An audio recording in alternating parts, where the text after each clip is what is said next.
പ്രിയേക ദൈവത്തിന്റെ വലിയേറെ തിരുനാമം മഹത്വപ്പെടുമാറാകട്ടെ. എത്രയും ആദരണീയനായ പ്രകാശിച്ചൻ, വന്യരായ വൈദിക ശ്രേഷ്ഠർ, പല സ്ഥലങ്ങളിലായിട്ട് ഈ അനുഗ്രഹീതമായ പ്രയർ ലൈനിൽ കൂടിയിരിക്കുന്ന വിശ്വാസികളുടെ സമൂഹം, അനുഗ്രഹീതമായ ഒരു ദിവസങ്ങളിലോട്ട് നമ്മൾ പ്രവേശിക്കുവാനായിട്ട് തയ്യാറെടുക്കുന്നു. വിശുദ്ധ 50 നോമ്പിന്റെ ആരംഭത്തിൽ ആദ്യത്തെ ഞായറാഴ്ചയിൽ വായിക്കുന്ന വേദവായന നാം ഇവിടെ കേട്ടിരിക്കുന്നു. നമ്മുടെ കർത്താവായ യേശു ക്രിസ്തുവിന്റെ പരസ്യമായ ശുശ്രൂഷ ആരംഭത്തിൽ ചെയ്ത അത്ഭുത പ്രവൃത്തി നാം ഇവിടെ വായിച്ചു കേട്ടിരിക്കുന്നു.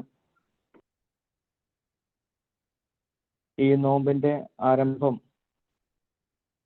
ഈ വേദവായനയും നമുക്കൊക്കെയും അത് ഒരു രൂപാന്തരത്തിന്റെയും ഒരു പുതുക്കത്തിന്റെയും അതോടൊപ്പം തന്നെ അർപ്പണത്തിന്റെയും ഒരു വലിയ സന്ദേശം നൽകുന്ന ഒരു വേദവായന കൂടിയാണ്.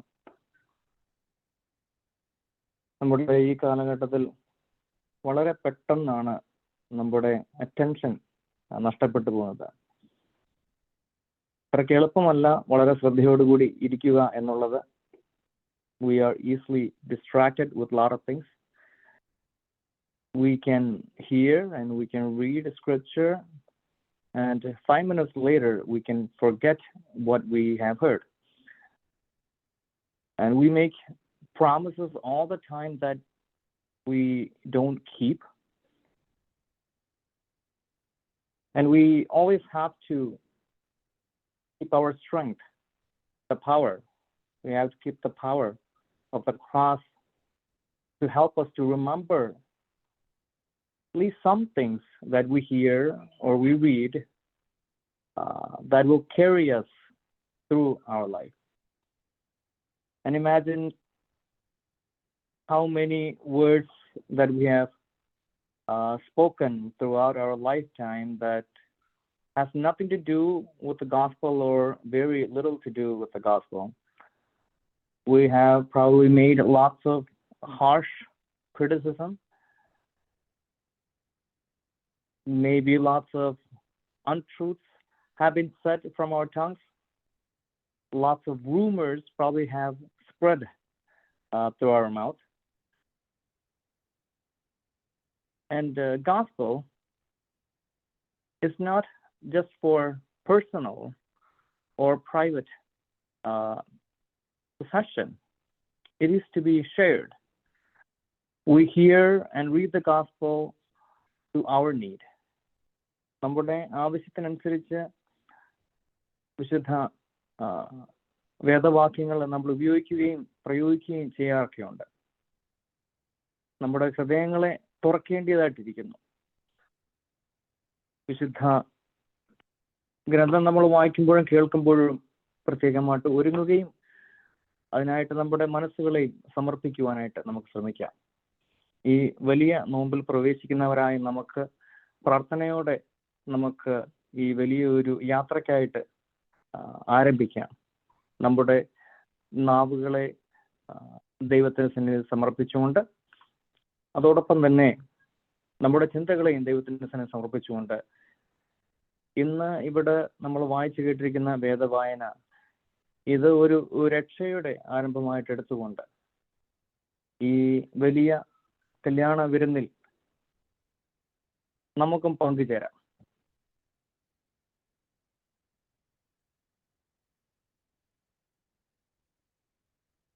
പരിശുദ്ധനായ ഇവാനിയോസ് ഇപ്രകാരം പറയപ്പെടുന്നുണ്ട് ഈ വിശുദ്ധ വേദവായനെ പറ്റി. Saint John Chrysostom says this: "Surely they who invited him had not formed a proper judgment of him, nor did they invite him as a great one, but merely as an ordinary acquaintance And this, the evangelist has hinted when he says the mother of Jesus was there and his brethren. പ്രധാനമായിട്ടും നമ്മുടെയൊക്കെ ജീവിതത്തിൽ പറ്റിപ്പോകുന്ന പ്രശ്നം ഇതാണ്. ഇവിടെ മറിവാനിയസ് പറയുന്നത് ഒരു സാധാരണപ്പെട്ട മനുഷ്യനെ പോലെ അവിടെ വന്നിരിക്കുന്ന യേശുവിനെ പറ്റി പറയപ്പെടുന്നു. Just an ordinary acquaintance. He is there as a simple man. He is sitting with the ordinary people. And this is mainly our problem. This is a message for us today. Often as Christians, we live a life that is not saintly. And when it is not saintly, there is no joy. We run out of wine. Why? Because Christ has no place in our life. We deal with Christ like an ordinary person or just an ordinary acquaintance in our life. We don't deal with him as the great one in our life. And we don't deal with him as he is the center of our life. We don't deal with him as he is the center of my marriage or center of friendship or the foundation of our work, or he is the purpose of my life. So when Christ is only an ordinary person, we are living this life which is supposed to be in heaven, living this marriage, but we run out of wine, run out of joy. That becomes a disaster. And that's what St. John here is implying here. And if we can look, we can see that he is talking to people in the first century Christians to that instant that wine is a symbol of joy in that midst. And in his first epistle, he says that if you have fellowship with Christ, your joy will be full. And here, even though Christ was invited as an ordinary person, he fills the needs of the people. This person who was invited as an ordinary has filled their shortcomings. No one knew that the wine would run out. The servants found out, and also we see that Saint Mary finds out. And Saint Mary informs Christ. And in our life, we go to church as an ordinary person, as a regular thing in our life. We don't go to meet Christ or take Christ with us. We always take our life to church. We always forget to take church to our home. നമ്മുടെ സമൂഹങ്ങളിൽ പലപ്പോഴായിട്ട് ഞാനടക്കമുള്ളവര് ദേവാലയം, ചർച്ചിനെ നമ്മുടെ ഭവനങ്ങളിലോട്ട് കൊണ്ടുവരുവാനായിട്ട് മറന്നു പോകാറുണ്ട്. ആ മറന്നു പോകുമ്പോഴാണ് യേശുവിനെ ഒരു സാധാരണപ്പെട്ട മനുഷ്യനായി നമ്മുടെ ജീവിതത്തിൽ കാണപ്പെടുവാനായിട്ട് സാധിക്കുന്നത്. ഈ അനുഗ്രഹീതമായ നോമ്പ് കാലഘട്ടത്തിൽ യേശുവിനെ ഒരു സാധാരണപ്പെട്ട മനുഷ്യനായി കാണാതെ ഒരു വലിയ ആളായിട്ട്, അതായത് to see Christ as a great one, to see Christ as the center of my life, as the foundation of my life. അങ്ങനെ കാണുവാനായിട്ട് ഈ വിശുദ്ധ നോമ്പുകാലം നമ്മെ ഏവരെയും മാക്കട്ടെ എന്ന് പ്രാർത്ഥിക്കുന്നു. ഈ അവസരം തന്ന ഇതിന്റെ ചുമതലപ്പെട്ട എല്ലാവരോടുമുള്ള നന്ദി സ്നേഹവും അറിയിച്ചുകൊള്ളുന്നു. ആയത് പിതാവിനും പുത്രനും പരിശുദ്ധനും സ്തുതി കരയറ്റുവാനായിട്ട് തന്നെ. ആമേൻ. ദൈവത്തിന്റെ നാമം മഹത്വപ്പെടട്ടെ. വന്ദനായ ജോർജ് ഡേവിഡ് അച്ഛനിലൂടെ നോമ്പുകാലത്തിന്റെ പ്രഥമ ദിവസത്തെ ഒരു വേദഭാഗത്തെ ആസ്പദമാക്കി ശ്രദ്ധേയമായ ചില ചിന്തകൾ ചുരുങ്ങിയ സമയം കൊണ്ട് പ്രിയപ്പെട്ട അച്ഛൻ നമുക്കൊരു ഉദ്ബോധനം പോലെ നൽകുകയാണ്. ക്രിസ്തുവിന്റെ സാന്നിധ്യത്തെക്കുറിച്ച് നമ്മുടെ ചിന്തകൾ എപ്രകാരമാണ്? യഥാർത്ഥത്തിൽ ക്രിസ്തു നമ്മുടെ ജീവിതത്തിലേക്ക് വരുവാനുള്ള ആഗ്രഹം നമ്മുടെ ജീവിതത്തിൽ ഉണ്ടാകുന്നുണ്ടോ? അതോ കേവലം നോമ്പ് കാലത്തിന്റെ ആദ്യ ഞായറാഴ്ച എന്നുള്ള നിലയിൽ മാത്രം വെഡിങ് അറ്റ് കാന എന്ന ഒരു ചിന്തയെ കാണുകയാണ്? ഇതിൽ ധാരാളം ആശയങ്ങൾ അച്ഛൻ പങ്കുവച്ചു. ഒരു നോമ്പ് കാലത്തിൽ നമ്മൾ ശ്രദ്ധിക്കേണ്ടുന്ന വിഷയങ്ങളുണ്ട്. പിതാക്കന്മാർ പറഞ്ഞതായ ഒരു പ്രത്യേകമായ കോട്ട് ഇവിടെ എടുത്ത് ഉദ്ധരിക്കുകയുണ്ടായി. അതോടൊപ്പം തന്നെ നോമ്പിനെ അനുഷ്ഠിക്കുന്നതിൻ്റെ പ്രാധാന്യത്തെക്കുറിച്ച് വളരെ ഭംഗിയായിട്ട് അച്ഛൻ നമ്മളോട് വിശകലനം ചെയ്തു. യഥാർത്ഥത്തിൽ തുടരെ വായിക്കുന്ന ഓരോ വേദഭാഗത്തിലും സംതിങ് കണക്റ്റഡ് വിത്ത് ട്രാൻസ്ഫോർമേഷൻ, മാറ്റങ്ങളെക്കുറിച്ചുള്ള ഒരു സീരീസ് ഓഫ് പ്രോഗ്രാം. യഥാർത്ഥത്തിൽ നമ്മളും ഇതിന്റെ ഭാഗമാകാനാണ് സഭ നമ്മളെ നിർദ്ദേശിക്കുന്നതും ആഗ്രഹിക്കുന്നതും. പക്ഷെ നമ്മൾ നാളെയും കൂടെ കഴിയുമ്പം, പ്രത്യേകിച്ച് ശനിയാഴ്ചയും കൂടെ കഴിയുമ്പം പിന്നെ ചിന്തിക്കുന്നത് ഇനി 50 ദിവസം ഏതോ ഒരു ഭാരം നമ്മുടെ ചുമതലയിലേക്ക് വരുന്ന രീതിയിലാണ് നമ്മൾ പരസ്പരം ഈ വിഷയത്തെ ചർച്ച ചെയ്യാറുള്ളത്. പലപ്പോഴും കേൾക്കാറുണ്ട്, ഈ നോമ്പ് മാറിയിട്ട് നമുക്കൊന്ന് ജീവിക്കാൻ പറ്റുമോ, നമുക്കൊന്ന് സന്തോഷിക്കാൻ പറ്റുമോ?